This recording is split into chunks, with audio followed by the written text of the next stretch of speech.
There's a lot of love here also. It's just that it's hard not to focus on how we've all separated from each other on a soul level. So we truly are one consciousness in soul. The knowing that we're more than just this physical makeup. The spirit is the navigator of our body and our mind. The reason we don't have the brain on the other side is because we don't need it, because we have the soul, which is actually complete.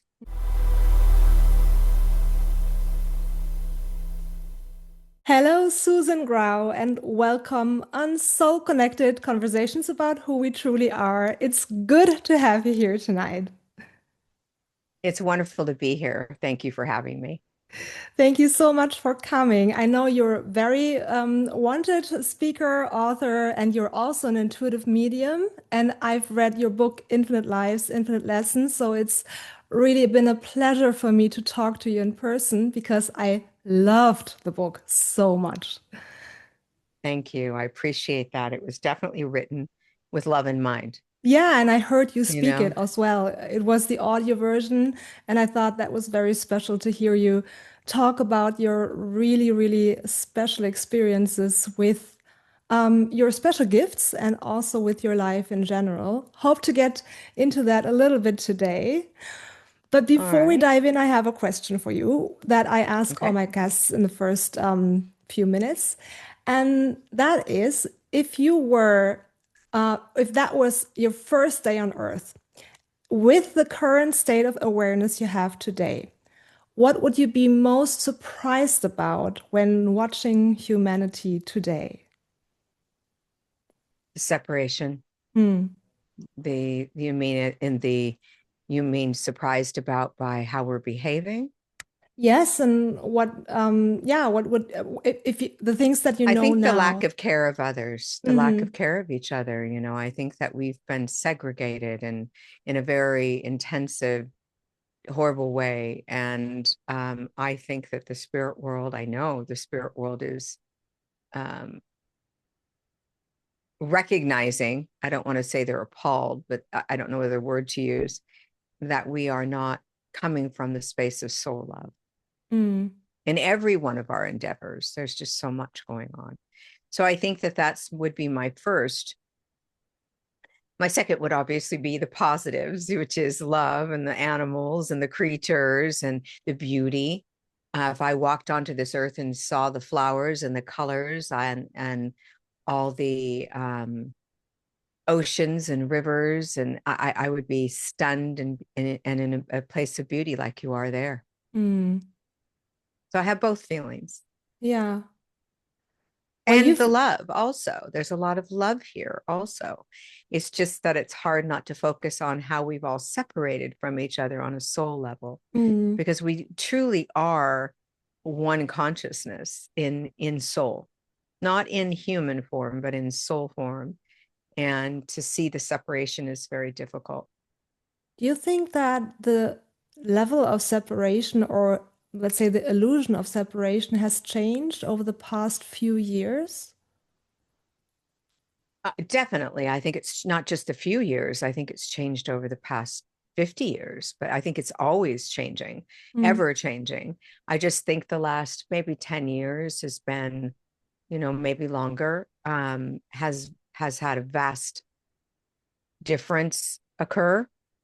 And the occurrence is painfully visual, painfully physical, painfully emotional, where maybe we were separating always in the past, but not in this kind of a form where we feel it in body, mind, spirit. Mm. That's an interesting point because one of my major issues that I want to give out into the world is the connection of body, mind, and spirit. And I feel that it's coming more and more into the awareness that we are not either or the other one. And especially that we are not only body and mind, but also spirit. And I feel that somehow a lot of humans, or at least the ones that I meet, are still afraid to talk about spirit. How do you Mhm. experience Mhm. that? Well, I think what isn't tangible to the human mind is very difficult for us to assimilate. And we actually look at the human mind as being the end all Mm, instead of the untangible as being a big portion of that. So even, people talk about, well, I don't believe they're there. And I said, whether you believe or not, tomorrow will be there. And I don't believe in tomorrow. Well, whether you believe it or not, tomorrow will come, mhm, and it's kind of like, it's not about the belief, it's about the mm, knowing that we're more than just this physical makeup. And we have to be, because when we leave this body, all of our personality, all of our love, we change so dramatically. It's as though it's an empty shell at that point. And, just working in hospice, I've seen it over and over and over. But I will say that I think that humanity struggles with the understanding that the end is not the mind. mm, Our thoughts are not necessarily truth. And that's a scary concept for most people. We want to believe if we think it makes it true. And that is quite the opposite, because we think it doesn't make it true. And so people are afraid of that, because then what is truth? mm, Well, I think when we incorporate body, mind, and spirit, we find that truth. And it actually is spirit, mind, and body, or spirit, body, and mind. We always love to say body, mind, then spirit. But in truth, the spirit is the navigator mm, of our body and our mind. But we've allowed our mind to be in charge. And our mind says if it isn't in our hands and tangible, it doesn't exist. mm. You just Yet, said you just said that spirit, mind, and body, like the hierarchy is actually the other way around, but we kind of pushed the side of us so far away. And recently, I've been wondering, like the majority of humanity is right-handed, and or has a right and dominant hand, and that is referring to the left side of the brain, because left side of the brain is controlling the right side of the body. And I don't know if it's just a correlation or a causation, but nobody's done studies on that. We are overusing our left side of the brain so much, which is analyzing, planning, and yeah, getting into the details instead of being on the right side where we are more a being. We're in the state of awareness and also kind of dissolving our uniqueness, our individuality, and becoming more of a collective. And I feel mhm. that there is a definite correlation between us being in this really male energy since so many years, I'd say since many thousands of years, using the right side of the body so much and using the left side of the brain so much. What do you think is different in people like you who are like naturally born connected to this wholeness? Well, it's so interesting you say that, because yesterday I had my brain tested by Oh, a very really? famous scientist, and Wow. I don't know the results yet. I won't know till Sunday. Ah, But damn it. I know. But my this is the thing: the people who are left-handed are very creative people. Hmm. And I don't know if you noticed that that has been studied. And the Hmm. people who Oh. are right-handed are very analytical people. Now, we Mm, all can be analytical. It doesn't change that. But my point of saying that is that many right-handed people are not nearly as creative. So you're right, they're using the opposite sides. mm, Um, for me, I'm very analytical, actually. So it's not about that. Spirit is not about what our brain is doing, and that's where we make the mistake. mm, Does it change in the brain? Yes. So where in the brain is it going to? When I step into the spirit mode, I'd love to know what part of my brain is resonating in the understanding of what's changed, mm, inside my brain, and something has changed. There's a different area that lights up that maybe doesn't light up for someone else, or someone who's in a hypnotic trance, that area will light up for them. So I know that the brain's involved only because in order to have linguistics, in order to function, in order to be a human, we have to utilize the brain. The reason we don't have the brain on the other side is because we don't need it, because we mm, have the soul, which is mm, actually complete. mm. the reason that, people ask me all the time, why do we need to come here if our souls are complete and whole and, all those things? And I tell them it's infinite, and anything infinite continues to grow. So the soul still wants growth because it is infinite. Mm. But the brain stops growing when we leave this body. So it is not infinite. Mm. So we listen to that more than we listen to the spiritual realm that's trying to speak to us through the brain knowledge, because it needs to. We have to have a connection Of course. somewhere. Mm. So the brain is like our computer, our connection Antenna. to the body and the spirit. Yeah. To the body and the spirit, because spirit doesn't need that when not in human form. Mm. Nevertheless, we are having a brain and a human body, and there are states in which we can access this inner knowing and also the inner guidance more easily than in other states. For example, there is a region in the brains called the default mode network. Maybe you've heard about that. It's like the construction of our self-awareness, but as like, this is Daniela, this is me, with my history and with my life. And the moment that is being inactivated, for example, in a deep meditative state or when you take psychedelics, then all of a sudden you dissolve and you're not this person, but you become more of the whole unity consciousness.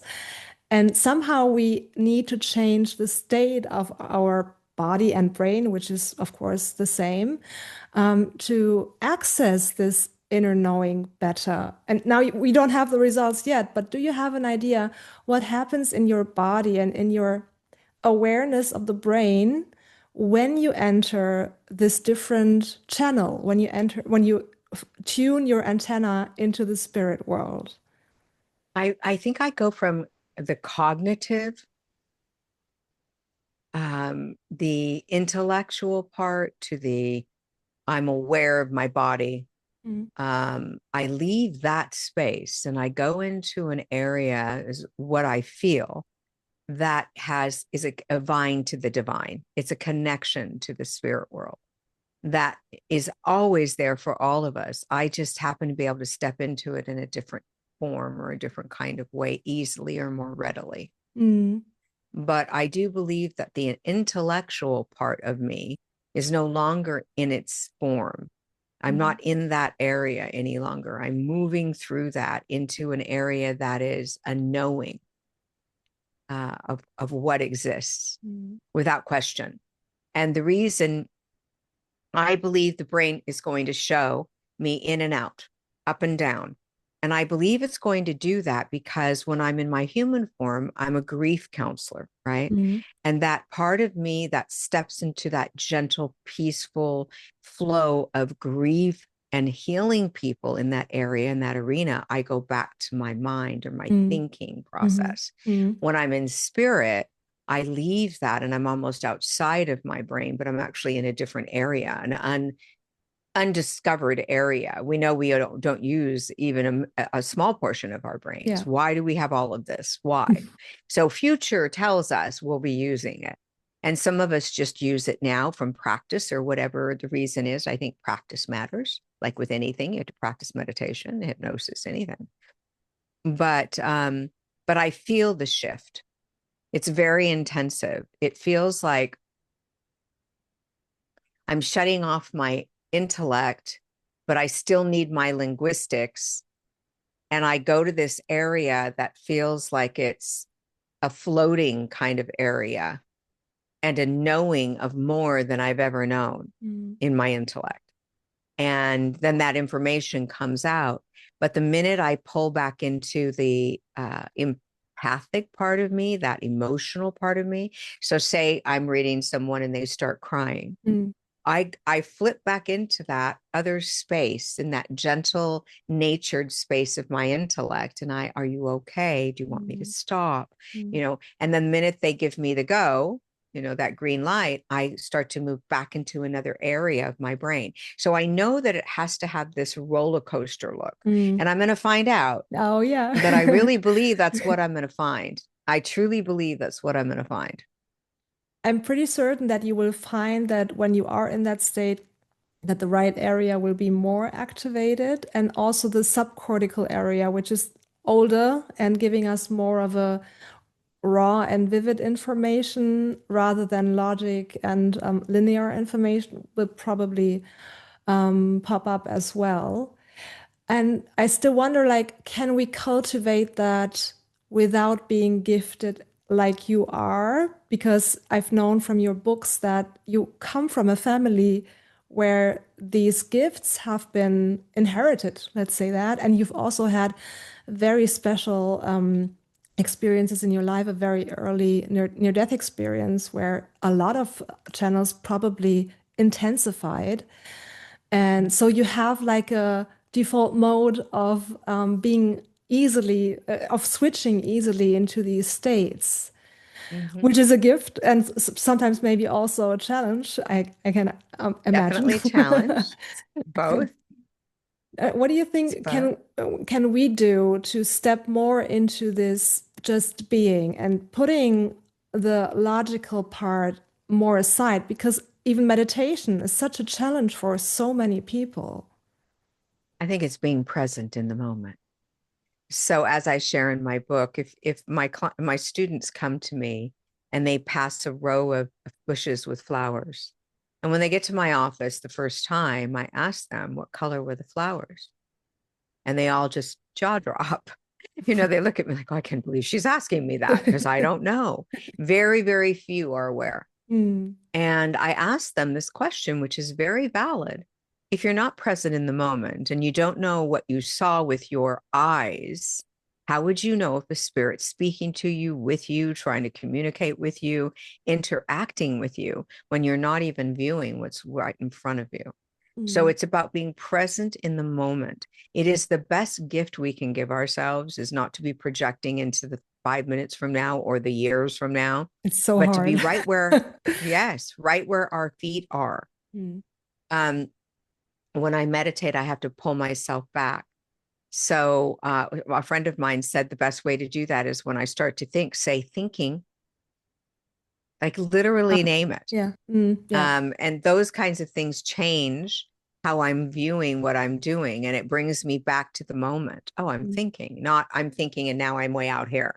mm, So it's coming back to this place, this time, this moment, and then being in with life, which is in session, and we're not recognizing it. mm, mm. I think that's one of the hardest lessons ever because our brain Mm. seems to be designed to be thinking ahead, to anticipate all kinds of risks and dangers in life. And we have like an over focus on everything that is problematic in life, which is also the reason why we feel so chaotic right now, even though when I open my Instagram now, I'm getting messages all over the place that apparently cancer is being healed and all the biggest issues in the world are actually being solved in science. So apparently there are so many good things happening, but we feel that we are so much trapped in this whole chaotic time that maybe even it's not the reality itself that is chaotic, but the way we think about it. I agree very much. I think it's both, actually. I think the world is chaotic because of our thinking process, but Mm, our thinking process also creates chaos. So we have both. mm. Do I think that the world is doomed? Absolutely not. Do I believe that we are coming to a new era of understanding? 100%. Mm, And when that clicks, when we cross that threshold, something wonderful is going to occur, something bigger, more expansive, and all of this pain or suffering or terror or fear, the fear base, let's go to that, the fear base, all of that will start to subside. And we will recognize the value of being on this planet and what it has to offer us. What do you think has to happen for that shift to really occur? What has to happen for any shift to occur? Pain is our greatest motivator for change. Mm, It is the one thing we want out of the quickest. So we are in a pain state right now, most of us. and we're trying to move through it. So when we have a positive attitude and we're moving through it with that, knowing it can be better, and I'll be part of that change and part of that better, etc. As we're doing that because we're in pain. Mm. Because when we're warm and cozy and things are just flowing, we don't bother. Yeah. So the goal is to recognize that it's already happening. We don't have to do anything but what we innately do, which is to get out of that pain. But do you feel that the time is coming now that we are getting out of that pain? I definitely feel that things are shifting. Yes. Do I feel that we'll never have any pain? No, but I think Mm. there's a degree. Mm. I do believe that things are shifting. People are becoming more open to the willingness to heal, and they're looking for the ways to do that. Mm. They're not afraid to search out ways to heal. Mm. And when you're looking and you're asking the questions, then you're already partway there. Yeah. It's when you're shutting down and not asking the questions and you're not looking that you're now just staying stagnant. Mm. So do I think that we're stagnant right now? Absolutely not. We're asking the questions. Why? How do I change this? Mm. What do I do differently? How do I heal? How do I help others heal? Though that's the mechanism. We're getting out of that. The world has been revolving in a very self-centered place for a very long time, and we're moving out of that, and we're becoming more concerned with what's happening around us, and instead of just what's happening to us. Mm. So that's a very powerful position to be in, and I see more and more of that. Mm. So instead of me saying, maybe in the past I might say, I'm so hurt by what I just saw, I say, are you hurt by what you saw? So there's a shift in how we're viewing it. And Mm. we're more willing to open up ourselves to helping others heal, become more, to grow, to expand, not in necessarily our way of thinking, which is how it's used to be, but in the way of thinking that feels right to each individual person. So it's very individualized, but yet we come together as one consciousness in that. Mm. That sounds like a lot of that is coming down to the consciousness of the heart, that we are connected and that, well, to me, the heart is the space where we become, preferably, still to start listening to our inner guidance, but also to start listening to everything that comes from the outside, which is the same as I am, because you are me and I am you. And maybe that to me that's the human superpower, to have emotions and to be able to come together if we want to. I agree.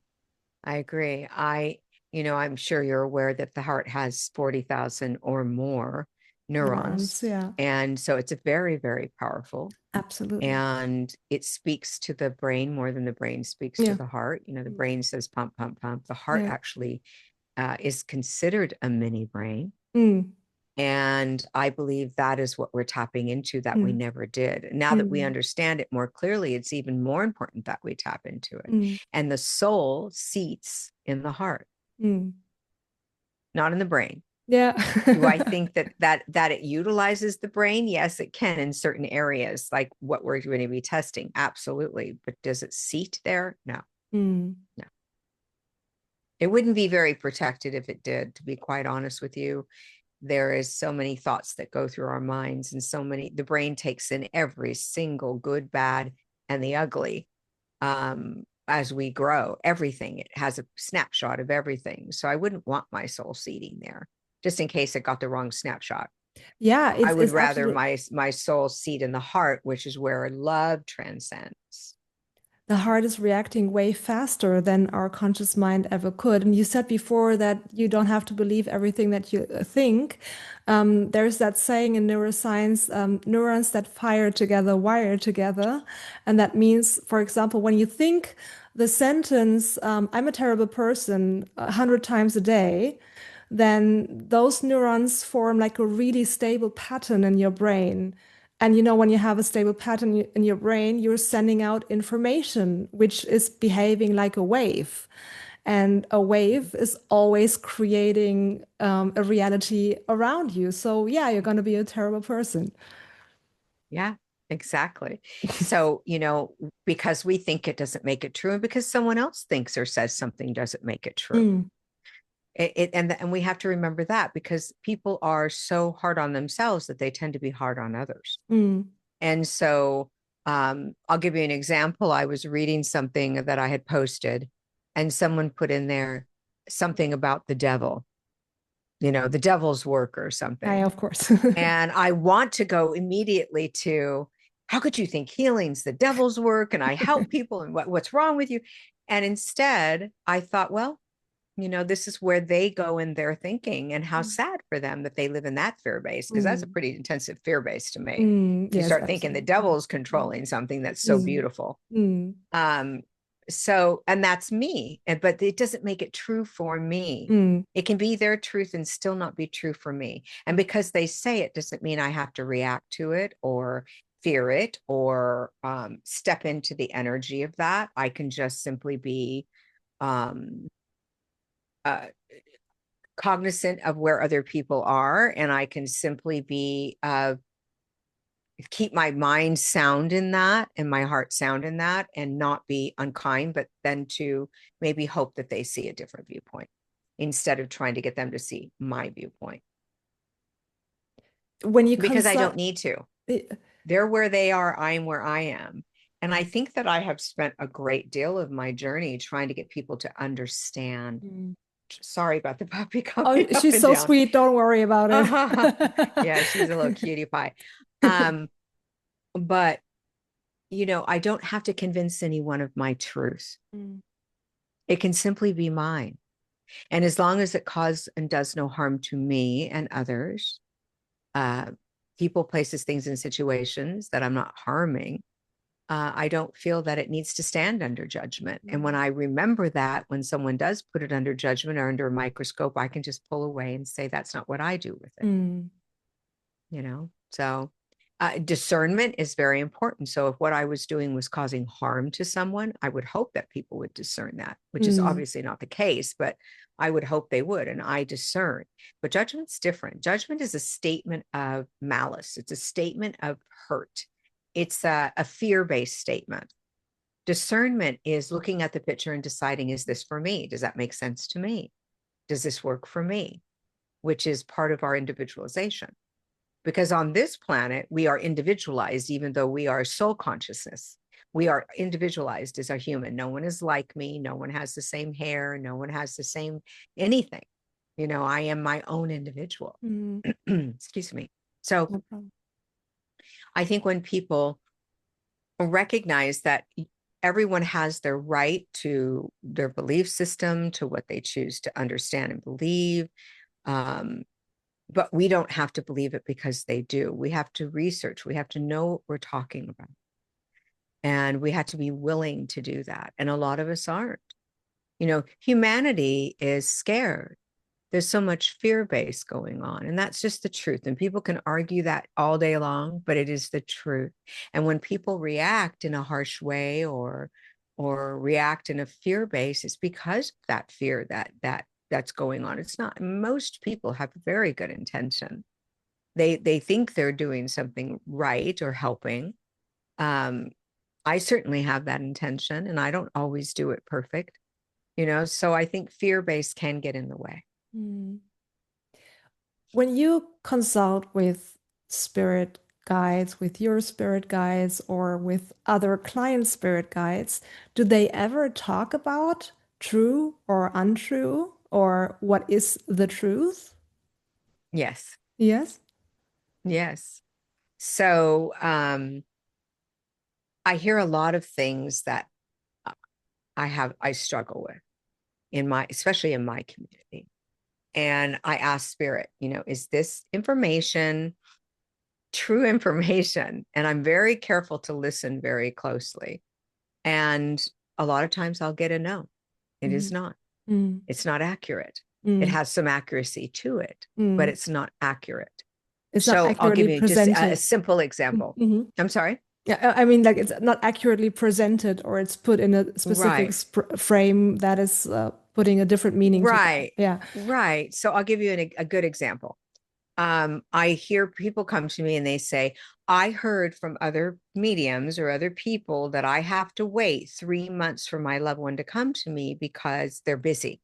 Mhm. And I tell them there's no time there. So what Mm. calendar are they going by? Mm. So you cannot put a date on when you can talk to your loved one. Make an appointment. That is, they come immediately. They come immediately. However, maybe what they're trying to say to you is for your sake of sanity, maybe you need to wait 3 months. Mm. And that's kind of what my spirit guides told me, is that Mm. maybe that person needs to wait. So they had to hear it the way they had to hear it. So Mm. then I accept that, but it's not a truth. Mm. They don't have to wait 3 months to come and talk to us. They come to me the minute they die, they'll go, wake up, I just died. Mm. And I'm no different than their loved one. It's just that I can hear it. So we have to be sure and not place a belief system that we've heard from other people that go to other people that go to other people that go to other people. Mm. We have Mm. to ask the spirit world. We have to tap in. Does that feel right to me? Mm. Does that make sense to me? Mm. That they're so busy for 3 whole months that my dad can't say he loves me and he's okay. Does that make sense to my soul? The answer is no, Mm. for me. So you have to tap into your own knowing, your own soul, and trust that judgment. Mm. And I suppose that in the spirit world, there is much greater information than we can process. So they will present us with what feels comprehensible for us. Yes. Yeah. Yes. Most definitely. So you are talking to deceased people.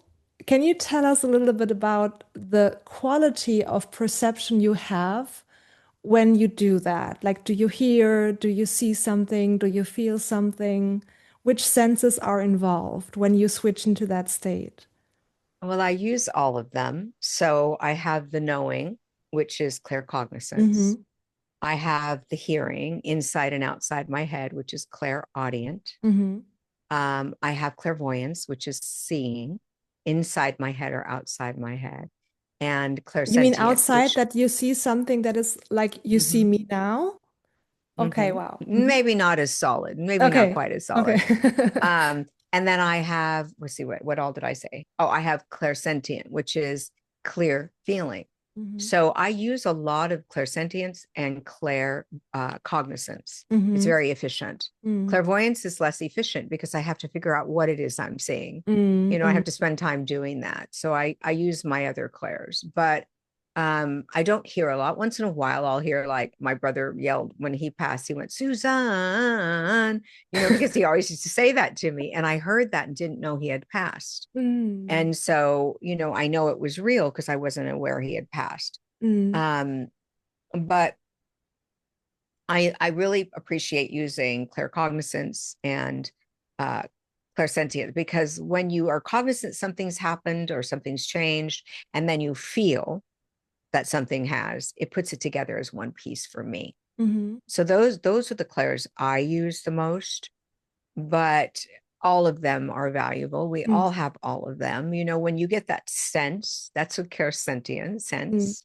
When you get that sense that something's not right, you're using a clair, you're Mm. using clairsentience. Mm. So and claircognizant, being cognizant that something's changed. There you are, claircognizance. So, it's a matter of putting a clairaudient audio, right? Mm. So you can actually put those pieces together to make sense. And we use them every day, all of us. We just don't apply them to the spirit world. Mm. Maybe we don't know we can. Maybe we haven't utilized tools to do so. Maybe we're afraid. Fear controls a lot of our choices.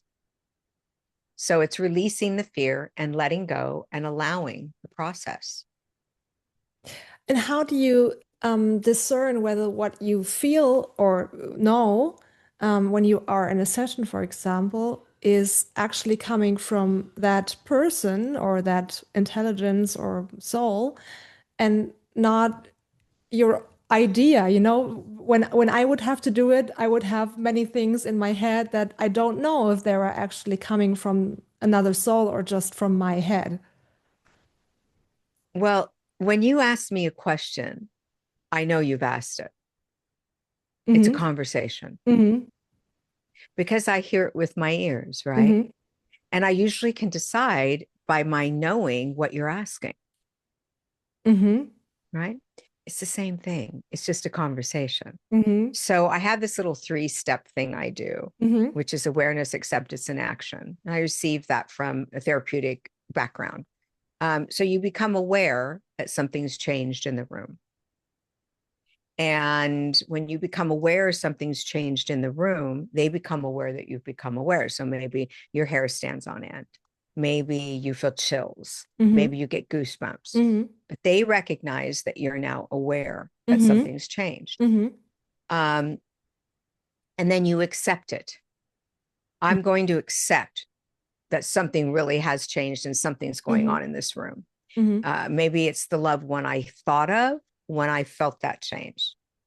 So there comes the acceptance. And then there's the action, which is trust. I'm going to trust. They're aware of all these steps you're taking to get to the place of trusting them and listening. And they're excited now. So they're going to try in every way. So to me, you can't fail because once they recognize that, oh, when I send a hummingbird, she always goes through those stages and then comes to mom's here. Mm-hmm. Now I'm going to do it that way every single time. Mm-hmm. Mm-hmm.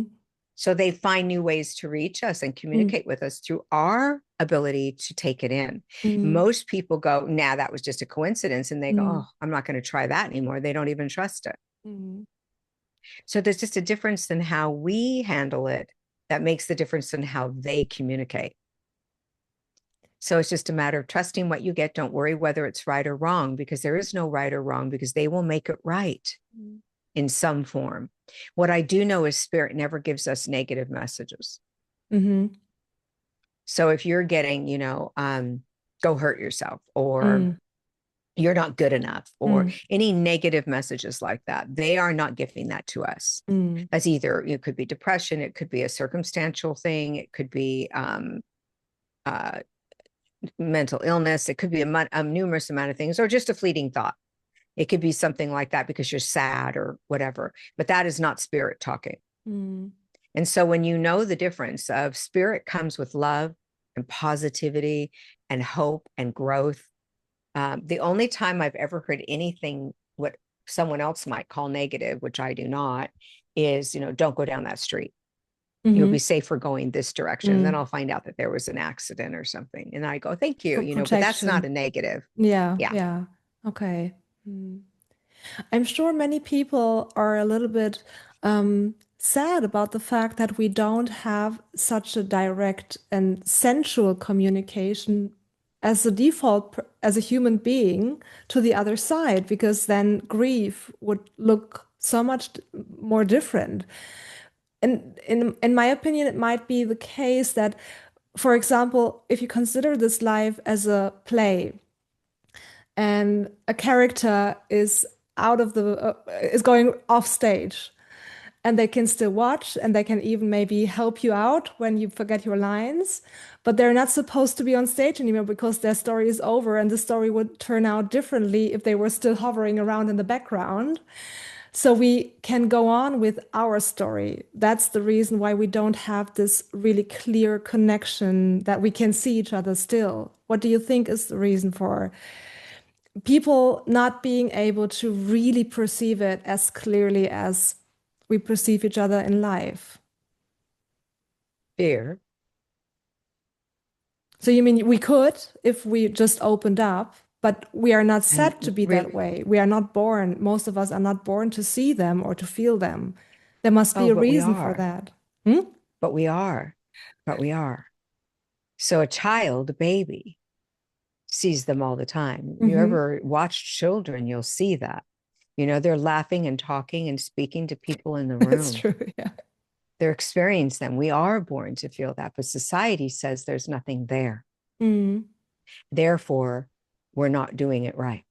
And the minute we get that message that we're doing it wrong, or that that's not normal, or that, what's going on, or is something wrong with my child. If you have a child that was my age that was seeing things, the the first thing that would come up in a family that doesn't have that history is, oh my God, my child has mental illness. I need to take him to a psychiatrist. I need to get help. I have to go to the doctor.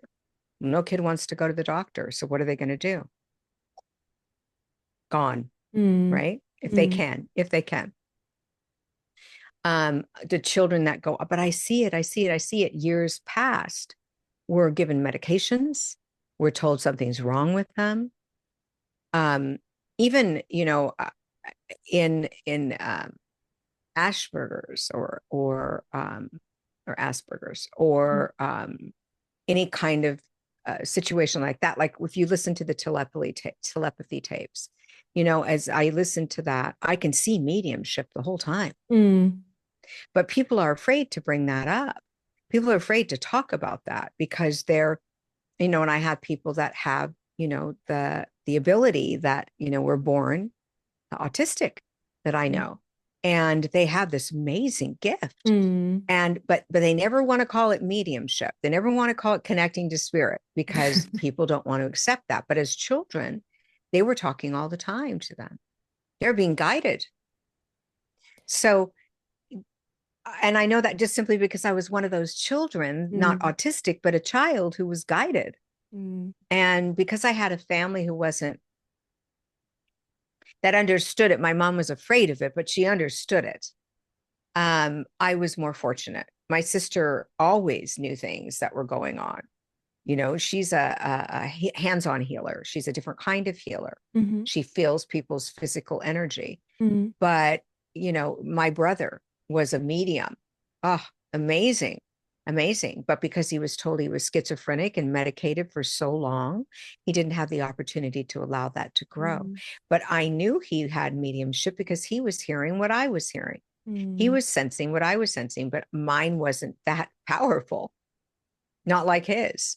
And his scared him. And so the fear-based stepped in. So the minute we are born with the, I'm sorry. No, it's okay. Go on. We were born with it. When you say we, what about we weren't, yes, we were. But the world tells us it's not truth. Now the world is changing. The world is beginning to say, hey, my kid might be gifted. Yes. This is really cool. And like you go, what? That's what I mean when I say things are changing. Well, when I was a mom, I was already aware of these abilities in general, and I wanted to check if my kid was perceiving anything with the first one, and I never saw that in him. Like he's very intuitive, he's very empathic, but I never saw that he communicated with anything outside his reality.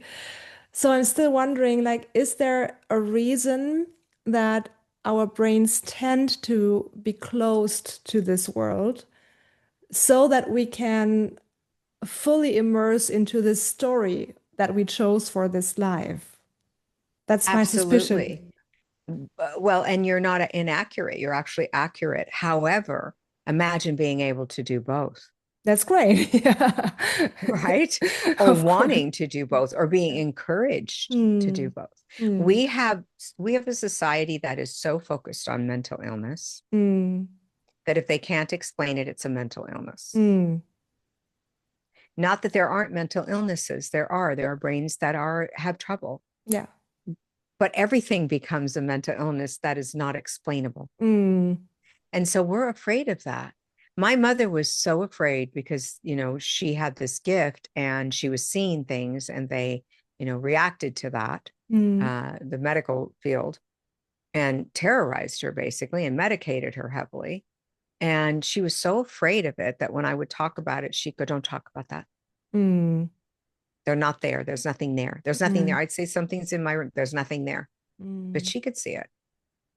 And later on in life, she told me that. So she was afraid. And that's what happens to people. They become afraid.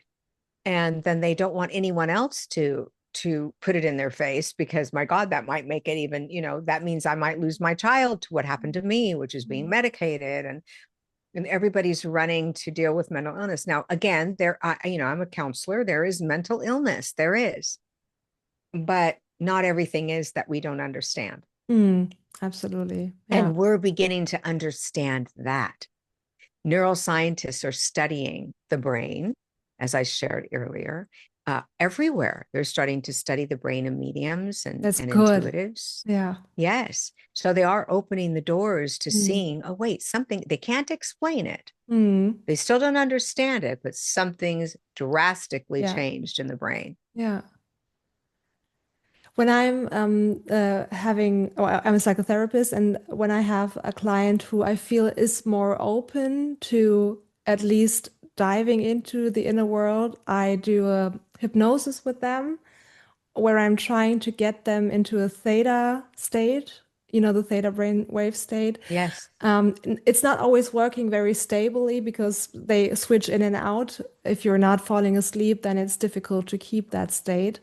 But it's so pretty and beautiful to watch them produce these wonderful and meaningful pictures. And sometimes it doesn't even matter if the picture is actually a spirit world or if it's just a symbol that the soul is giving them to understand something better.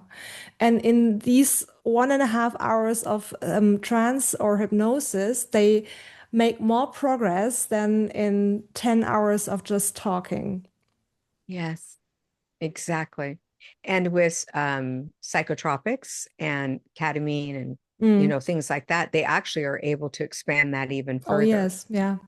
Yeah. Here So in it's Germany, just we cannot really, do it, but it's very, I've had a couple of experiences with psychedelics, and I know how tremendously expansive that can be. And it's such a pity that we are still not really able to use that in therapy. well, there's a lot of fear behind it because it was abused. And I Mm, understand why, but I agree with you. If it's under a controlled environment, mm, it can be very powerful. And here out in the States, it's different. mm. So they're allowing more of it, and Yeah. they're finding that it's actually healing mental Yes. issues or Yeah. what they call mental illness. Absolutely. Yeah. Yeah. I've had people tell me more than, when I do readings and people see it online, I get thrown at me all kinds of things. And one Mm. of them is you're just mentally ill, you're a whack. Oh, okay. Um, Okay. yeah. You're the devil is fooling Yes, you. of course, That's the the big one. devil. That's the big one. Yeah. Mm, So I get a lot of that kind of similar responses or reactions, but mm, in truth, I know what I know, mm, and I'm pretty strong in that. mm. It took me a lot of years to feel that way, though. I'm 66. I've taken me a lot of years. You still look amazing. Thank you. Thank you. I hope that's very nice. Thank you. I'll take that home today. Good. I wanted to ask you, like, I'm a psychotherapist, and my goal is to kind of get a new way of understanding mental health, and I love that you put it in that way. Is there anything that you could ask Spirit, like how can we really give a new twist into treating mental health in a more heart-centered and spirit-based way? Is there anything that they can give us as a really, really heartfelt advice? Well, as soon as you asked me that question, I heard we have to have the willingness. Mm-hmm. So it's like anything. When you talk about cancer, which you brought up earlier, the world has to be willing to allow those injections or that medication or that particular process to help heal. We have to be willing, but we are a fear-based society. Mm, And so we are afraid that it will cause harm, or we're a money-based society. So I think that spirit has already given us the tools. mm-hmm. They've given us all the tools. We just push them in other categories, Mm, like psychedelics. mm, We've been given tools. That mm, doesn't mean somebody goes out and takes a bunch of LSD and has no controlled, arena and starts mm, popping it and going, I feel like I'm in heaven. mm, That's not what we're looking at here, mm, but that's what happens. mm, And so we don't use it for the greater good, mm. unfortunately, and it becomes damaging. So you mean Just we to, already have the portals, we're just not, we're just too afraid to use them. or we're not accessing them properly. Mm, So it's up to the human now, because they've put it on the human plane. It's up to us now to decide how we're going to utilize them, which is changing. Mm. Let me try to put her down for a minute and Mm. see if she'll rest in there or if she's going to jump up. We'll see. But yeah, I think it's a, hold on one second. Sorry. I think it's I think we already have the tools and the willingness. I just think that we are using it in a way that is not conducive. I don't know what other word to use. It's not conducive to true utilization of the product that they've given us, whatever that is. When I ask spirit, how can you help others? How can you help them see? How can you help them help others? They said, we already are. We already are. And now it's up to you to utilize it. So that's what I believe. I don't think spirit has, I'm going to say this at the risk of people coming at me, but they're not willing to give us the answers. We're here to learn them. Mm-hmm. Mm-hmm. They give us the tools. Mm. What we do with them decides the answers. Mm.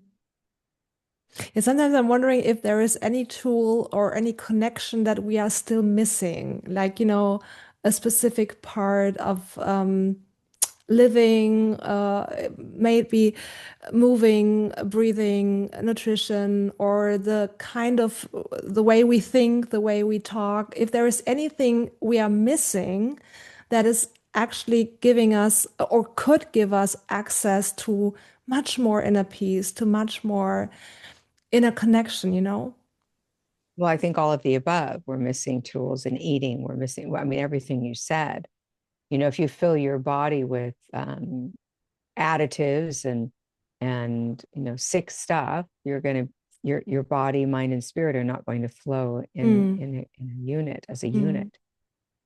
If you feed your mind negative information, you're not going to flow as a unit. The soul is always perfection.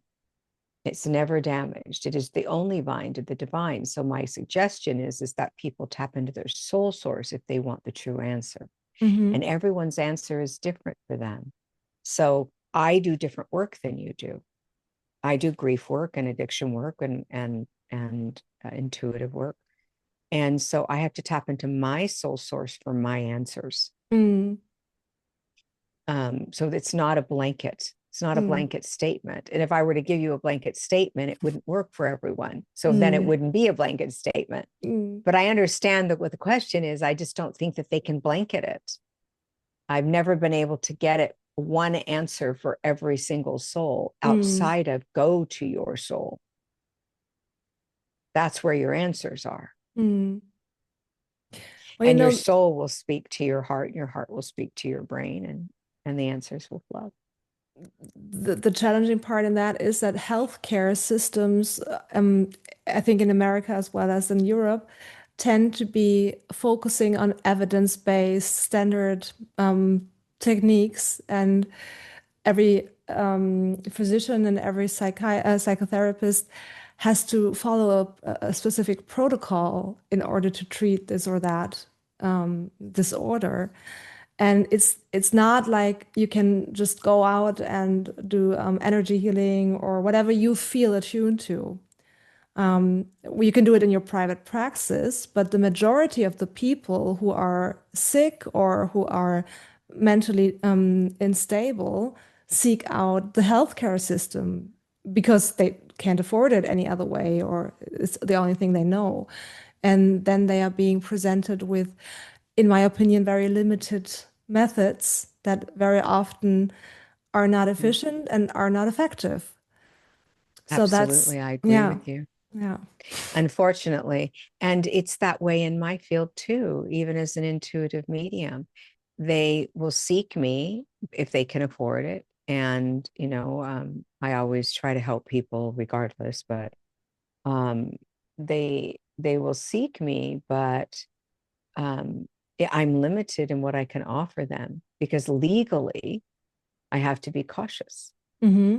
right? I mean, no matter what you do, you have to be cautious. And Mm, we have limitations because of beliefs. mm, So if someone could benefit from someone like me and they believe it's evil because that's what they've been taught, there's their limitation. So mm, it's everywhere. That's not just in the healthcare system. It's in the emotional, support system. It's everywhere, mm, mm, and, I call what I do emotional support, but, when grief support, but, um, I wish it was different, but it's not. And their belief system is their baggage. So if they bring a belief system that's all in, they can open that, bag and pull out all their tools. And if they come with a belief system that they have to shut it down because it's ugly and negative and won't help, mm, they come with that suitcase shut, and we have to figure out how to get it open. mm, And they're afraid. They're afraid. It's like Pandora's box to them. So it's really, it's about releasing our fears and letting go and allowing. mm. What's the worst case scenario? That something good comes from it or something doesn't? Worst case scenario. Maybe the disappointment in believing in something that doesn't come true. Oh, and I can understand that. But what about going beyond that disappointment and then making a decision? Okay, for me, it's not real. Mm. Then having some, instead of questioning, give it a try. You'd be surprised, people would be surprised. Mm. You're limited by the government, right? Yeah. And I think we are too in some ways, Mm. you know, um, but not to the degree that you are as far as the medical industry, et cetera. And Mm. I feel that you have to step out of you have to go into the alternative thoughts. Mm. When something doesn't work, it's not working, Mm. right? So something Yeah, has to change in order for it to change. of So we of have to course. find that solution. And that solution may be to step outside of it and Mm. search out something different, and to walk through the fear of it. Mm. Well, I'm doing that since years. I don't do any I don't do any normal psychotherapy anymore, but don't tell it to anyone. But most of therapists still I don't do normal grief work either. So I totally get what you just said. Totally made sense to me. yeah. I see. Is something like limiting ourselves out of fear and out of thought limitations, is that something that spirits that have deceased tell you that they regret, that they had limited themselves throughout life? Yes. Yeah. Yes. I just did a podcast on my podcast, Infinite Life, Infinite Wisdom. And it talks about, one of the podcasts is about the regrets that people who have crossed. It's about the hospice journey that I took Mm, and what people wish they would have done differently and mm, shared with me. And one of them is that regret that they didn't try step outside their box mm, because now it was too late, not necessarily to get well, but to live life a different way, to mm, not live in fear base and reject things that could have been wonderful for them, and not love a lot because they were afraid love would hurt. And I could go down the list. So mm, yes, in every way, I hear regrets, but mm, they don't linger in them. mm. So what they tell me before they pass is that they have these regrets. Once they get to the other side, those regrets are no longer needed because they've already grown. What do you So mean? Like, everything in we what learn kind here of is a process growth. do they have these regrets? Is it like before When they? they're before they're leaving. Yeah, Ah, before they're leaving, like right okay. on the verge. It's that 11th hour work is what I did. Mm-hmm. So it was right before or right when they were crossing, and they would Mm-hmm. say to me, I wish I would have. And I hear that probably 6 months before they cross, and it keeps going. Mm-hmm. I see. But or why didn't I? Mm, Or it would have been so wonderful if I could have, mm, and I didn't know I could. mm, That kind of thing. Even down to, I wish I would have forgiven the people and not focused my energy on the people who harmed me, but I focused it on the people who loved me. It's as simple as that, mm, but it goes deeper, obviously. And then when they get to the other side, and I share with them, they say things to me like, well, I learned a lot from the way I did it. I learned from my own process, and next time I'll do it differently, or whatever mm, it is they choose to say. but they're not holding on to regret at that point. Okay, so they reframe it as a learning process and don't feel regret in that state anymore. Right, Mm. right, Mm. And right. if they come to a person and say, I'm sorry about this and that, what does that I'm sorry mean? Is it like I recognize it now, but they don't really feel the emotion of being sorry? They're not connected to negative emotions, but I'm sorry isn't for them. So they're very connected to it. So Hmm. when they come and say, I was wrong, that was Hmm. wrong of me, the connection isn't to beat themselves up or to feel bad internally. The connection is, I'm going to help you heal. Hmm. It's not Hmm. about them anymore. It's about, Hmm. they already are healed. Hmm. It's Okay. about helping you here on this planet that had harm created because of it. Hmm. So it's a different kind of projection. And, we go to people and say we're sorry to relieve ourselves of our guilt and shame, and Hmm. then to hope that they heal. Hmm. They come with no guilt and shame and Hmm. hope that they heal. Hmm.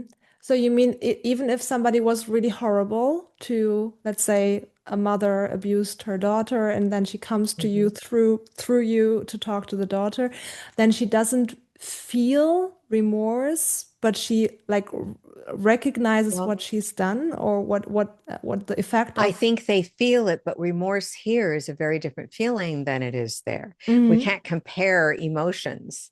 Hmm. We're on a spiritual plane, understanding why we did what we did and Hmm. clearing that up, healing that. We are in a healer mode at all times, or a healing ourselves at all times on the other side.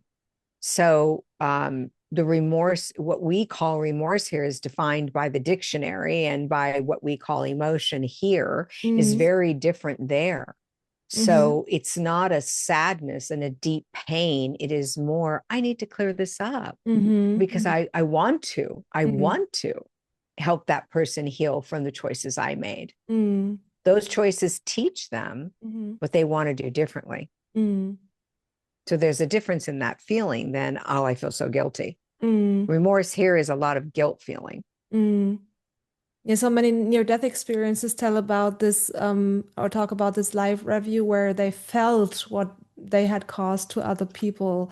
So maybe this is like a reframing or a matter of translating that into human language. But actually, it's like a Mm-hmm. knowing, it's like an understanding. Did I get that It's an right? understanding. Mm, Yes. okay. Yes, exactly. Mm, And yes, the life review does teach that. mm, Absolutely.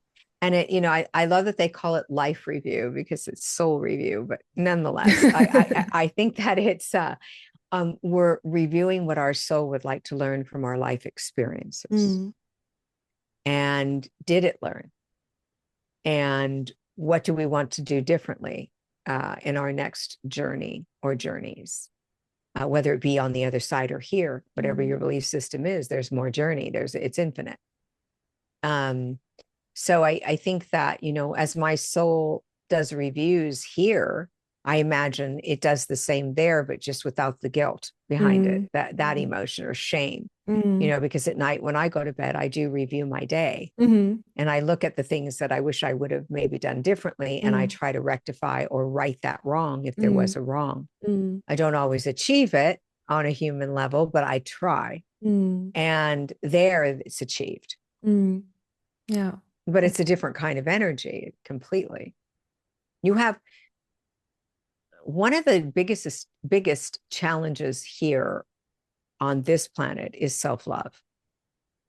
It's not a challenge there. it's a given. So how you view, right? So how you view the mistakes you made are Mm, learning lessons. It's not a challenge because you don't doubt your self-love. okay. You're not battling to have it or carry it. So imagine coming from a place of total self-love. I don't even think we can, but Mm, just try to mm, imagine that for a moment. And then you're saying to someone, I'm so sorry that hurt you, that I created hurt for you, from a place of total self-love. There's that's not guilt there. powerful. Yeah. Very I've different. never thought about it that way. Like apologizing from a place of self-love is a completely different twist in apologizing.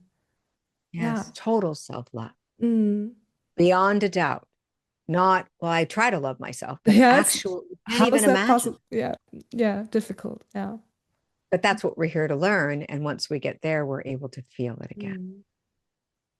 And that's also what's creating karma in ourselves. Like we create the karma so we can learn it from the other side. We can make the picture even richer.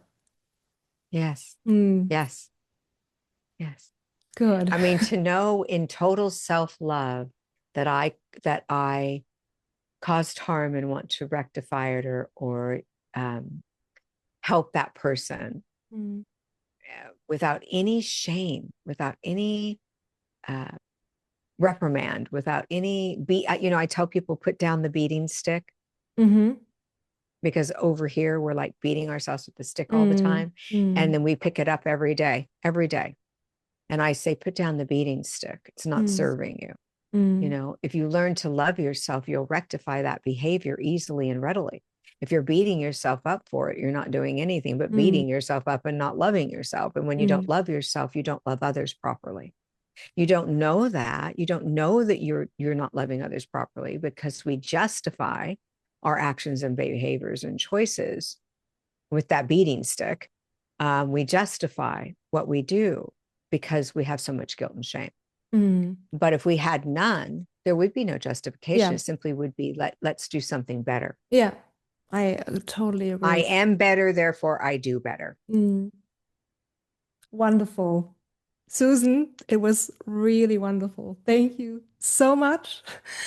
You're And so maybe welcome. maybe there is something that you can give us as a really practical tool for every day that we can use to really listen. You said be aware and be present. Is there anything that you love to do to feel most connected? Well, I again, it's life's in session, and I remind myself that every moment that goes by is a moment I can't get back. So what do I want to do with that moment? Um, Staying where my feet are, literally. So say I'm in the kitchen and I'm making spaghetti, and I start thinking about a reading I had where someone lost their child, and I begin to ruminate on, oh my God, what if I lost my child? And I say, not Mm, today, Susan, not mm, today. mm-hmm, And I bring myself back to, oh, I'm in literally, my mm-hmm, feet are on the floor. It's a wood floor. I have on no shoes. I'm stirring spaghetti with a wooden spoon. I really literally come back to the now, the moment. mm-hmm, And I can't think of two things at once. mm, So I'm in that moment, and I don't have to project out into my fears. That's one of my greatest tools that I use. mm-hmm, Um, when my mind starts to go off in a million different directions, I have a little mantra, and it's ridiculous. Elephants are pink, elephants are blue, elephants are green. I mean, I'll do things like that because it pops me back and I start laughing. Like, mm-hmm. why am I needing to think that today? Where's my head today? So, like having mantras that pull you back to getting out of that thinking. Anytime you project to the future, you are fear based. Mm-hmm. I don't even care if you're projecting a good thing. Mm-hmm. Mm-hmm. Somewhere in there, you're projecting it because you're fearing it not happening. So you Ah, want to stay out of the future projection and stay in the now. And in okay. the now, you recognize that spirits are present Mm-hmm. and that they love you and they're there for you. If you learn to stay in the now, You mean if we're in the future, they cannot reach us? right, Mm, right, because we're in okay. our thinking. Mm, We're in our thinking. We're out here, mm. right? That there's no way for them to. They're now. They're right here, right now, right this moment. They only have And one so if moment. Yeah.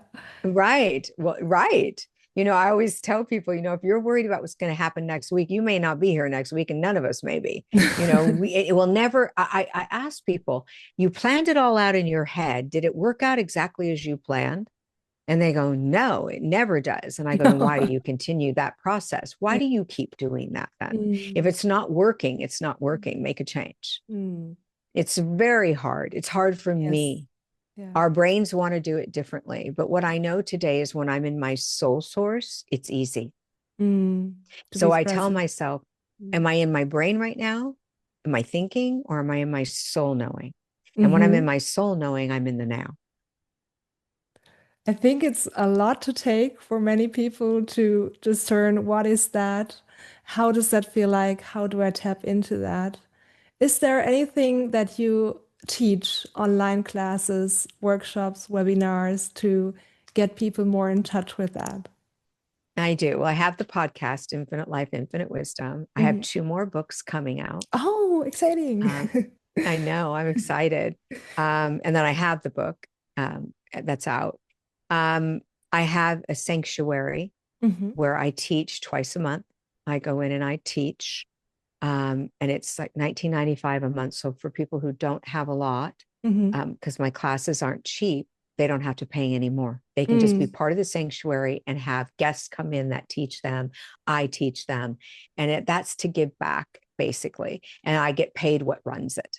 To be Hmm. honest, that's what Mm. that's all I get, and I do that for a reason because people can't afford necessarily to come to Mm. someone like me. Mm. Um, so, and then I do online courses, which obviously are at cost. Mm. And I teach in my office in California, in Orange County. I teach. So I also speak. I go on speaking circuits. I travel and I speak. So I have all these different ways. I also go online on Instagram and Facebook and TikTok, and I teach and Hmm. I read. So, and I do that for nothing. I don't ask for all those coins to pop up or any of those things. I don't worry about any of that. I don't even think I'm signed up for that. I just do it to help people. Hmm. So that doesn't make me altruistic 100%. No one is, but I do try to have some altruism in my work. Mm. I think it's very important. Mm. Um, I also, if you've lost a child, Dr. Laura Berman, who is a friend, a very good friend of mine, she does a mama's retreat, Hmm. and she does things for moms and dads who have lost their children. And I go there and I work for free, and Mm. I read and I speak and I talk about, what the truth is, Mm. the truth, the factual things I can give them about their loved ones that are on the other side. So evidence. So I do. And so that, therefore, when you come to my office, you will pay to come because I have to live and eat. Of course. But I only do that a couple days a week because I'm always doing volunteer work and working in Mm. all these other arenas. So there's a lot of places you can find me. Just type in Beautiful. Susan Grau and you'll find me. Excellent. And I can only recommend reading your book and booking a session with you. I've had a session with you, I think, a year ago. You Um, uh, did? yes, it was my deceased mother-in-law. And it was amazing because the first thing you said was like on spot. And I was crying. Yeah. Oh, wow. And Mm. it's so interesting because I see so many people. That makes me feel so good because then you know who I am. Yes. Um, I see so many people that I never remember. Mm, of course. And so when people tell me, I'm really, and that's the wonderful part about when people come back to me, I don't Mm, remember what I read them, of so they course. get all new information. Yeah. It's pretty cool. Yeah. Yeah, but it Well, was thank you for sharing wonderful. that. It was very nice and it touched me deeply. And that's the reason why I invited you to the podcast because I know you are real. Thank you. Thank you so much. That means so much to me. You have no idea. You just lit my day up. Thank you. Aw. And thanks so much for taking the time and also for the little puppy. She was adorable and she helped. She ended up wanting just to go to sleep and not in my arms this time. So that worked out good. Thank you for letting her be part of the show. Her name is Bijou, Thank you. Bijou, and I call her Jujubee. Ah, she's so sweet. So she is. It Very. means jewel. Bijou means jewel. Yeah, it's But French. thank you so much for having me. I really enjoyed this conversation. All new information, all new questions. Never been asked these questions, never had this kind of conversation. I loved it. Oh, very good. Thank you so much. And maybe I Thank hope to you. hear from you soon because I think I'm going to check in your sanctuary to learn more Excellent. about the way you connect. It's called Infinite Soul Sanctuary when you go to it. Everything's Excellent. infinite for me. So you find me under infinite Infinite, anywhere. everything is infinite. Yes. All right. Thank you, Take Susan. care. Have a wonderful day.